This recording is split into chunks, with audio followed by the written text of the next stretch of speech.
ജീവനോടെ ഇരിക്കുകയില്ലായിരുന്നു. എന്നാൽ യേശു ക്രിസ്തു ഞങ്ങളുടെ ജീവിതത്തിലേക്ക് കടന്നു വന്നപ്പോൾ ഞങ്ങളുടെ സ്വഭാവത്തെ മാറ്റിയെടുത്ത് ഞങ്ങൾ നല്ലൊരു സ്വഭാവത്തിന് ഉടമയായി മാറി. ഇന്ന് അപ്പൻ സ്നേഹിക്കുന്ന, അമ്മ സ്നേഹിക്കുന്ന, സഹോദരൻ സ്നേഹിക്കുന്ന, ഭാര്യ സ്നേഹിക്കുന്ന, ബന്ധുക്കൾ സ്നേഹിക്കുന്ന നല്ലൊരു സ്വഭാവത്തിന് ഉടമയാക്കി മാറ്റി ഞങ്ങളുടെ കഴിവല്ല, ഞങ്ങളുടെ ജ്ഞാനമല്ല, ഞങ്ങളുടെ വിവേകമല്ല, യേശു ക്രിസ്തുവിന്റെ സ്നേഹമാണ്.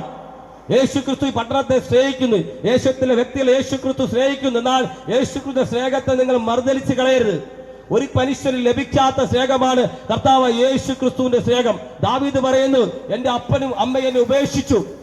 ബൈബിളിലെ കഥാപാത്രമായ ദാവീദ് പറഞ്ഞു, എന്റെ അപ്പന് എന്നെ ഉപേക്ഷിച്ചു, എന്നാൽ യഹോവയായ ദൈവം എന്നെ ചേർത്തുകൊള്ളു. അതാണ് കർത്താവ് യേശു ക്രിസ്തു. പഴയ നിയമത്തിൽ യഹോവ, പുതിയ നിയമത്തിൽ കർത്താവ് യേശു ക്രിസ്തു. ആര് തള്ളിക്കളഞ്ഞാലും, അപ്പനും അമ്മ തള്ളിക്കളഞ്ഞാലും, സഹോദരൻ തള്ളിക്കളഞ്ഞാൽ, ആര് തള്ളിക്കളഞ്ഞാലും വിട്ടുകളയാത്തൊരു സ്നേഹമാണ് കർത്താവ് യേശു ക്രിസ്തുവിന്റെ സ്നേഹം. ആ യേശു ക്രിസ്തു പട്ടണത്തെ സ്നേഹിക്കുന്നു. നമ്മൾ ഓരോ വ്യക്തികളെ യേശു ക്രിസ്തു സ്നേഹിക്കുന്നു. അതിന്റെ ഉദാഹരണമായിട്ടാണ് ഞങ്ങൾ ഈ കവലയിൽ വന്ന് പ്രസംഗിക്കുന്നത്.